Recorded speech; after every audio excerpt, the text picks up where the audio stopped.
Paz do Senhor, povo santo. Essa semana, semana 3 da temporada de perguntas e respostas do canal Palavra que Salva. Então vamos a elas, né? Essa semana nós vamos tá falando de perguntas gerais, né?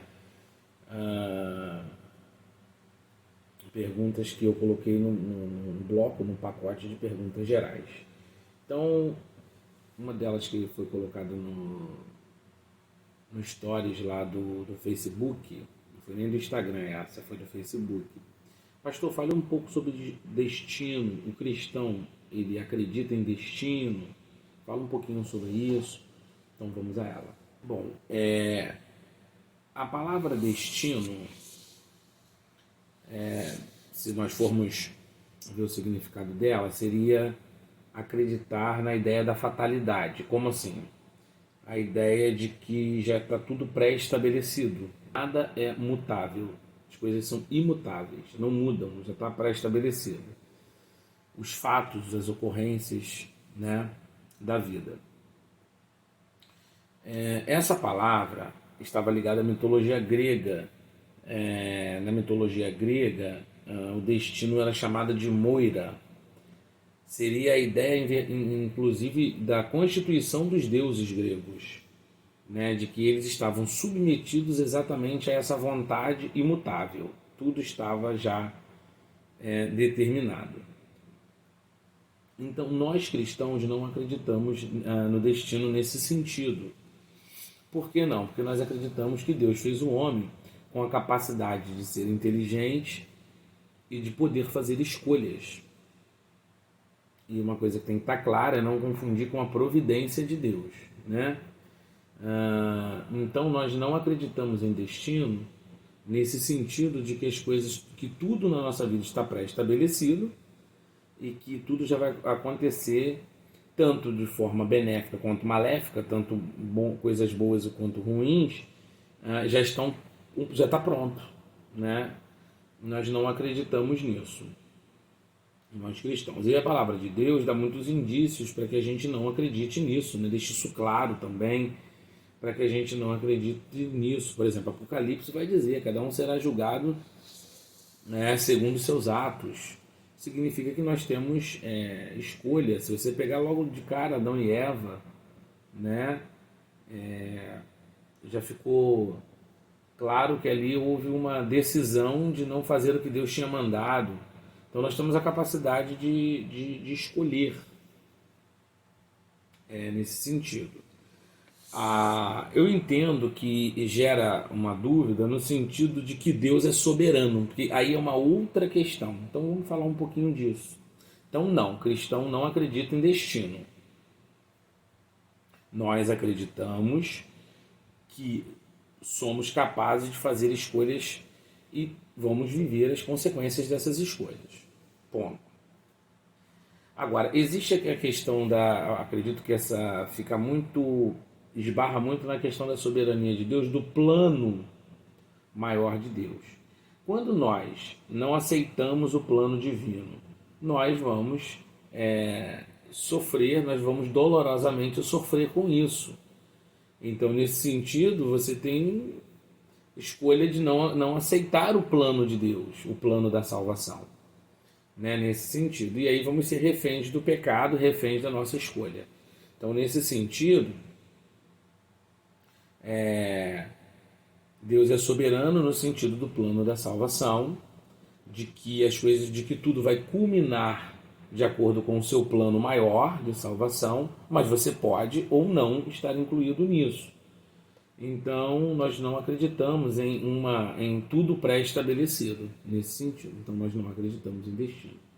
Tá bom? Um grande abraço, um grande beijo e já já vamos à próxima pergunta, o próximo assunto a refletir. Continuando nossas perguntas, uma pergunta que uma jovem colocou muito bacana, esse foi no stories do Instagram, do meu Instagram. Pastor, tem uma maneira correta de jejuar? Fale um pouco sobre jejum também, né? Então, primeiro eu vou falar da primeira parte. Tem uma maneira correta de jejuar? Eu gosto sempre de, como referência, ter as palavras do próprio Jesus, né? Dentro do Sermão do Monte, do capítulo 5 ao 7 do Evangelho de Mateus. No capítulo 6, Jesus ele fala de algumas práticas, ele orienta sobre algumas práticas importantes.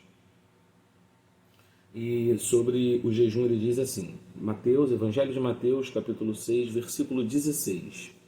O tema é como jejuar.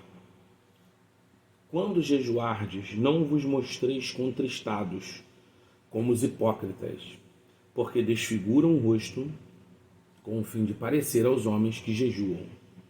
Em verdade vos digo que eles já receberam a recompensa. Tu, porém, quando jejuares, unge a cabeça e lava o rosto, com o fim de não parecer aos homens que jejuas, e sim ao Pai, a Deus.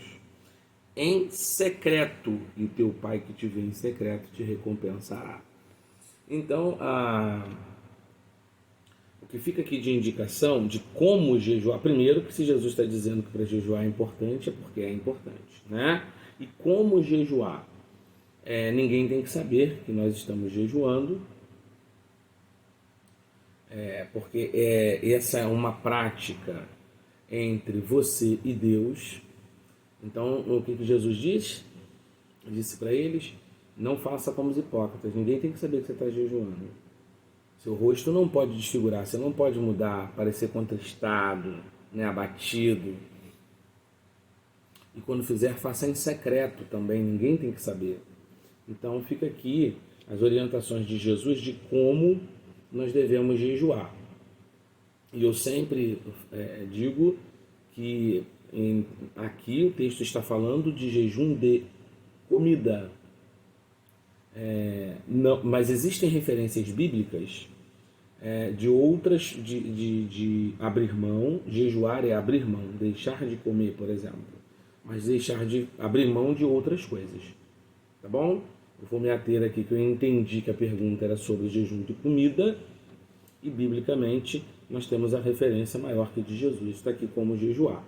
E eu sempre coloco também, quando a gente lança um jejum na igreja, ou quando eu converso com alguém sobre isso, que o centro da palavra do Senhor é a vida. Então nós temos que tomar o cuidado sobre esse tempo de jejum. Então cada um faça conforme é possível. E se ainda existe alguma situação de doença ou deficiência, você respeite isso. Né? A pessoa diabética ela não pode ficar tanto tempo sem se alimentar. Um exemplo, né? Ou qualquer outra situação. Então faça dentro do tempo que é possível. Ok? Então fica aqui como jejuar. Agora, ainda dentro de como jejuar, o porquê.